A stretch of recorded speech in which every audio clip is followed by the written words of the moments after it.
فرمایا النبی، نبی صلی اللہ علیہ وسلم، یہ جو نبی کی ذات ہے آپ دیکھتے ہیں نا، جن کا نام ہے محمد صلی اللہ علیہ وسلم، یہ نبی اولا بالمؤمنین من انفسہم، مومنوں کی جانوں سے بھی، مومنوں کی جانوں سے بھی زیادہ قریب ہے۔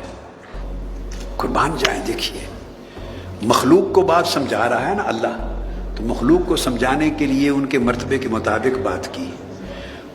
اس نے قریب ہونے کی بات اس طرح کی، جب اپنا ذکر کیا، اپنا کہ میں بھی قریب ہوں، تو فرمایا نحن اقرب الیہ من حبل الورید، ہم تمہاری شاہ رگ سے بھی زیادہ قریب ہیں۔ میں ایک بات کہنے لگا ہوں، فتویٰ کوئی نہ لگائے، اور اگر کسی کا فتویٰ لگانے کا جی کرے تو وہ ہم تو اس سے متاثر نہیں ہوں گے، اس فتوے کا اثر ہمیں تو پڑے گا نہیں، صرف یہ کہ اگر بات پسند آ جائے تو لے جائیں، نہ پسند آئے تو واپس چھوڑ دیں۔ اپنے ذوق کی بات کر رہا ہوں مگر قرآنی بات ہے۔ فرمایا نحن اقرب الیہ من حبل الورید، ہم جو بندہ ہے اس کی شاہ رگ سے بھی زیادہ قریب ہے۔ اور محبوب کا ذکر کیا، یہ ہیں پیار کے انداز، یہ محبت کے انداز ہیں جو چھپائے نہیں جاتے۔ اپنا ذکر کیا تو فرمایا میں تمہاری شاہ رگ سے بھی قریب ہوں۔ اب شاہ رگ یہ ہے، شاہ رگ جسم کا حصہ ہے، آرٹری ہے، بڑی خون کی نالی ہے، اورٹا، تو شاہ رگ اس کی نیچر فزیکل ہے، جسم کا ایک حصہ ہے جس میں سے خون دل سے جاتا ہے اور آگے پھیلتا ہے، اس کو فرمایا تمہاری شاہ رگ سے قریب ہوں۔ اور محبوب کا ذکر کیا، محبوبوں کا ایسا ہی ذکر کیا جاتا ہے، محبوب کا ذکر کیا تو نہیں فرمایا شاہ رگ سے قریب ہے، چونکہ شاہ رگ کا پھر بھی تھوڑا سا فاصلہ ہوتا ہے۔ محبوب کا ذکر کیا تو فرمایا میرا محبوب تمہاری جانوں سے بھی قریب ہے۔ اپنا قریب ہونا بیان کیا کہ میں تمہاری شاہ رگ سے بھی قریب ہوں۔ شاہ رگ ایک یعنی ایک بڑی آرٹری، بڑی شریان ہے۔ جب آپ کاٹتے ہیں، ذبح کرتے ہیں تو شاہ رگ کو کاٹتے ہیں نا، تو بکرا تڑپ تڑپ کے ختم ہوتا ہے، تو شاہ رگ کٹ بھی جائے تو مرنے میں وقت لگتا ہے۔ اس لیے میں نے پہلے کر دیا تھا، فتویٰ کوئی نہ لگائے، سودا پسند آئے لے جائیں، نہیں تو چھوڑ جائیں۔ ہمارے پاس بڑے گاہک ہیں، کسی اور کو بیچ دیں گے۔ شاہ رگ کٹ جائے تو مرنے میں کچھ دیر لگتی ہے۔ آپ ہر روز بکرے اور لیلے کو دیکھتے ہیں، کاٹتا ہے جب شاہ رگ کو تو خون کا فوارہ پھوٹتا ہے، تو وہ آپ دیکھتے ہیں نا، بکرا تڑپتا تڑپتا پھر ٹھنڈا ہوتا ہے، یہ شاہ رگ ہے۔ اور ادھر ہے جان۔ کبھی ایسا بھی سنا کہ جان نکلے تو بندہ اس کے بعد ایک سیکنڈ بھی زندہ رہے یا تڑپے؟ جان نکل جائے تو بندہ تو ختم ہو جاتا ہے۔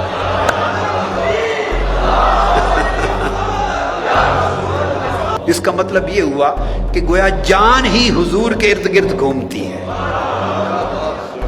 اور ایمان ہی آقا کے ارد گرد گھومتا ہے، ایمان بھی آقا کے ارد گرد گھومتا ہے۔ تو حضور کی رحمت اور قربت اور عنایت کے بغیر نہ جان ہے مومن کی، نہ ایمان ہے۔ پھر آقا علیہ السلام نے ایک اور مقام پر، حدیث پاک، یہ قرآن مجید میں، پھر حدیث میں، یہ صحیح مسلم کی روایت ہے، حضرت جابر بن عبداللہ رضی اللہ عنہ کی روایت۔ آقا علیہ السلام نے فرمایا انا اولا بکل مؤمن من نفسہ، میں ہر مومن کی جان سے زیادہ قریب ہوں۔ آقا علیہ السلام نے فرمایا ہر مومن کی جان سے زیادہ قریب۔ پھر حضرت ابو ہریرہ رضی اللہ تعالیٰ عنہ سے مروی ہے، اور یہ متفق علیہ حدیث ہے، اور لفظ پڑھ رہا ہوں صحیح بخاری کے، صحیح بخاری کے۔ آقا علیہ السلام نے فرمایا ما من مؤمن الا وانا اولا بہ فی الدنیا والآخرہ۔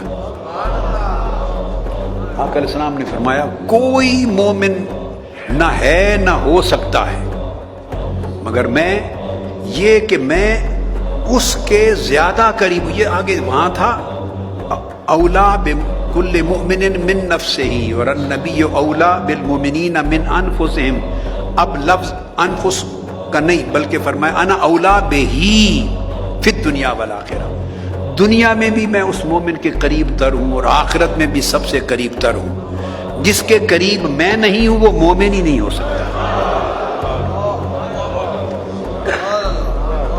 اب یہاں عقیدے کی ایک فرع، ایک برانچ واضح ہو گئی۔ بعض لوگ پوچھنا چاہتے ہیں حضور کہاں ہیں کہاں نہیں ہیں، کتنا قریب ہیں کتنا نہیں ہے۔ بھائی جو مومن ہے وہ جہاں بھی ہے حضور اس کے ساتھ ہے۔ فرمایا انا اولا بکل مومن وما من مومن الا وانا اولا بہ، اور جو مومن نہیں وہ بے شک جتنا بھی سمجھ لے کہ حضور نہیں ہے، یہاں نہیں ہے، وہاں نہیں ہے، میرے قریب نہیں، وہ اس کا حق ہے، جو چاہے کہتا پھرے، اس کے لیے کھلی چھٹی۔ جو مومن ہے وہ نہیں کہہ سکتا کہ حضور یہاں ہے وہاں نہیں، یا وہاں ہے اور یا آقا علیہ السلام نے وہاں یہاں کے فرق کو کاٹ دیا، ختم کر کے فرما دیا الا وانا اولا بہ فی الدنیا والآخرہ، یہاں بھی میں پاس ساتھ ہوں اور آخرت میں بھی ساتھ ہوں۔